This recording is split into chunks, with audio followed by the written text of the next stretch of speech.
Welcome to Debug Log, software engineering war stories, architecture decisions, and lessons learned the hard way. Let's dig in.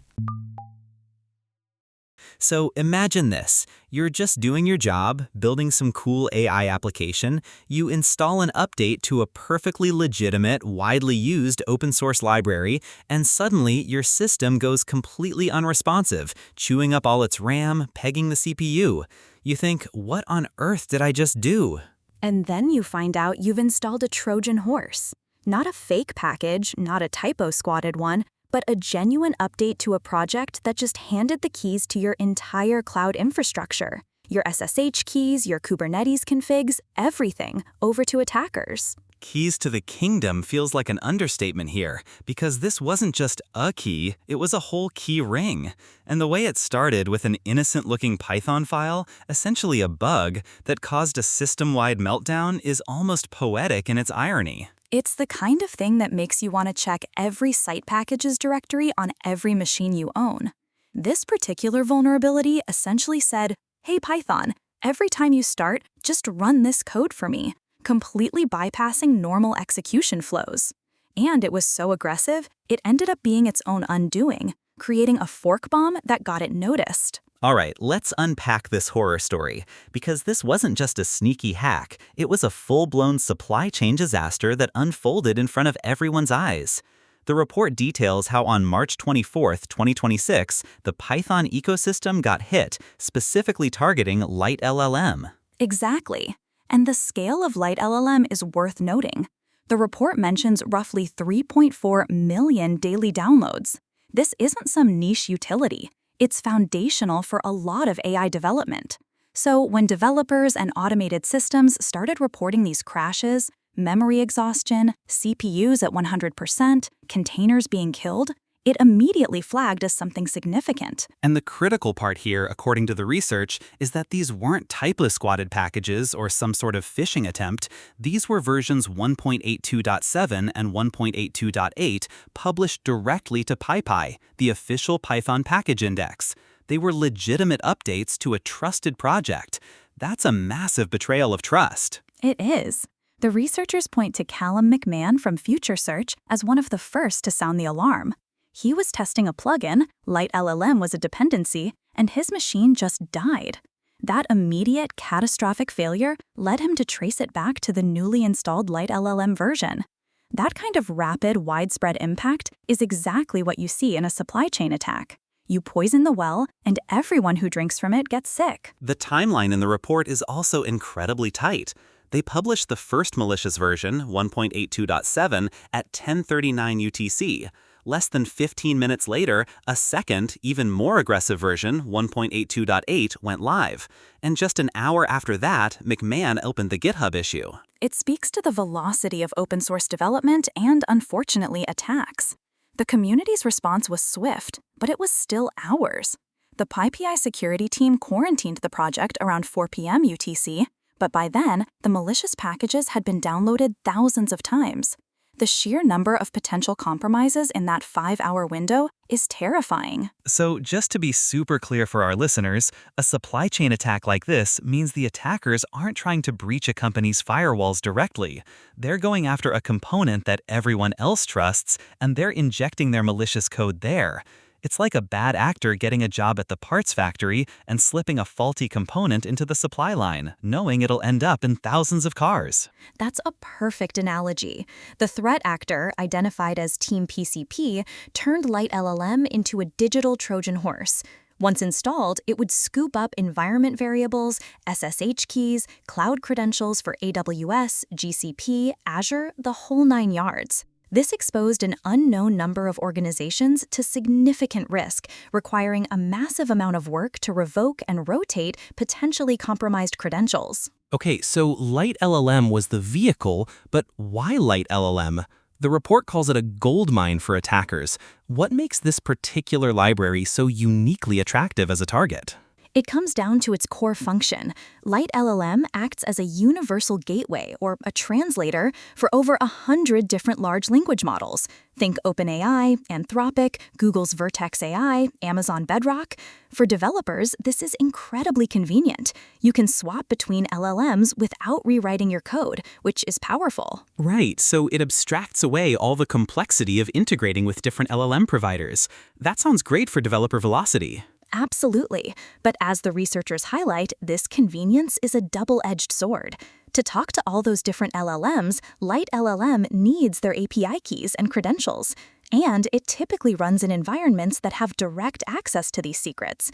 So, on a server, in a CI/CD pipeline, the environment variables might not just have one API key, but a whole collection. OpenAI API key, Anthropic API key, Azure API key, you name it. So if you compromise LiteLLM, you're not just getting a single key for a single lock, you're getting a master set for an entire complex of buildings. Precisely. The report uses the term keys to the kingdom, and it's spot on. Instead of attacking individual companies, trying to get into their perimeters one by one, Team PCP found a single, widely used component that, once compromised, could potentially unlock the AI infrastructure of thousands of organizations downstream. With the project's massive download numbers, the blast radius was enormous. It's a strategic target then. Attackers aren't just looking for any vulnerability, they're looking for vulnerabilities that provide maximum leverage. That's the takeaway. The researchers suggest the choice of LiteLLM was deliberate. Compromising an AI gateway like this doesn't just give you API keys, it gives you access to the credentials that control the AI infrastructure, which is incredibly efficient for an attacker. What makes this even more chilling is that the LiteLLM breach wasn't an isolated event. The report describes it as the culmination of a cascading campaign. This wasn't a one-off, it was part of a larger, more sophisticated strategy. That's right. The investigation revealed this was the latest stage of a multi-day campaign by Team PCP. The dominoes started falling well before LiteLLM. The initial point of entry, according to the investigation, was Trivy. Trivy, the open-source vulnerability scanner from Aqua Security? So a security tool was used as the initial vector? That's ironic, to say the least. Beyond ironic, the attackers leveraged stolen credentials from Trivy's CI/CD pipeline to gain access to LiteLLM's publishing credentials. So they used credentials stolen from Trivy's pipeline to get to LiteLLM's publishing credentials? Exactly. This allowed them to completely bypass LiteLLM's normal source code and release workflows. That's a profound understanding of modern development workflows and their weak points. They're not just exploiting code, they're exploiting the automation itself. So when LiteLLM got hit on March 24th, it wasn't a direct attack on LiteLLM's source code or its maintainers' machines. It was a secondary compromise, flowing from the earlier Trivy breach. Precisely. The attackers leveraged stolen credentials from Trivy's CI/CD pipeline to gain access to LiteLLM's PyPI publishing credentials, completely bypassing the project's normal source code and release workflows. Oh man. So with those stolen PyPI publishing credentials, the attackers could just directly push malicious versions to PyPI, completely bypassing GitHub, pull requests, code reviews, everything. That's exactly what happened. The malicious versions 1.82.7 and 1.82.8 never even showed up in LiteLLM's GitHub repository. They were pushed straight to PyPI, masquerading as legitimate updates. It's a masterclass in exploiting trust and automation. Let's talk about the actual payload, what this malicious code was doing once it landed. The report outlines a pretty sophisticated, multi-stage attack, and it even differentiates between versions 1.82.7 and 1.82.8. They were definitely iterating, learning as they went. The payload was designed to harvest a vast array of secrets. And the payload was designed to be very aggressive, right? So it was designed to be very sneaky and hard to detect? Exactly. The multi-stage payload was designed to be difficult to detect. Once executed, what was its prime directive? The multi-stage payload was designed to harvest a vast array of secrets, including cloud credentials, SSH keys, and Kubernetes configurations. It was a comprehensive sweep. So if you ran this on a developer's machine or a CI/CD server, it would just vacuum up everything sensitive it could find. Precisely. All that collected data was then exfiltrated to attacker-controlled infrastructure. And stage 3, this wasn't just a smash and grab, was it? No, this was about more than just initial access. The attackers aimed for deeper compromise. And if it found Kubernetes configurations? Oh, it could lead to a complete compromise of that environment, giving the attacker a full foothold across the Kubernetes cluster. That's game over for that environment. That's terrifyingly comprehensive. But you mentioned something earlier about its own undoing. This aggressive execution mechanism actually led to its discovery? That's the ironic twist. Because the malicious code was so aggressive, rapidly consuming all available system memory, it created an unintentional fork bomb. This led to the crashes that ultimately alerted researchers like Callum McMahon to the problem. The bug in the malware was ironically the key to its rapid detection. This whole incident, especially the cascading nature of it, really brings into sharp focus the precarious state of open source maintenance. The report talks about the under-resourced maintainer problem. It's a systemic vulnerability. We rely on this vast open source ecosystem, often maintained by small volunteer-led teams.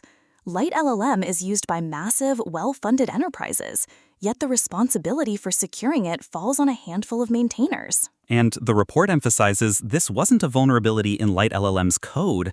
It was a compromised credential in its development pipeline, stemming from the earlier Trivy compromise. Exactly. It highlights the immense, almost impossible security burden on maintainers. They need to track vulnerabilities not just in their own code, but across their entire toolchain, all while building features and supporting users. It's a treadmill that never stops. It's unsustainable. Attackers exploited the human element and the resource constraints inherent in open source projects.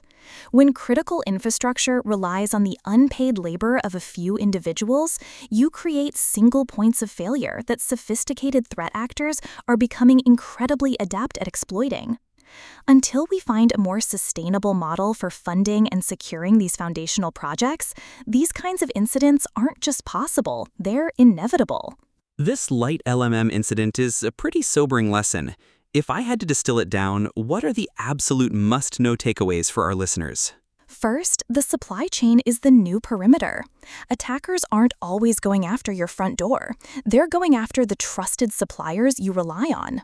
Second, AI gateway libraries and similar centralizing tools are strategic targets.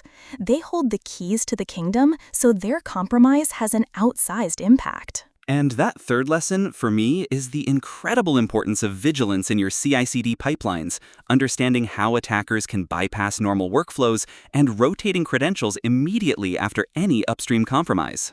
Absolutely.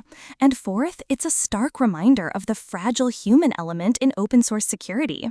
We, as an industry, need to figure out how to better support and secure the maintainers who are effectively running critical parts of our digital world. So, to leave our listeners with something to chew on, how do we, as an industry, move beyond simply reacting to these supply chain attacks and start proactively building more resilient, sustainable open source infrastructure?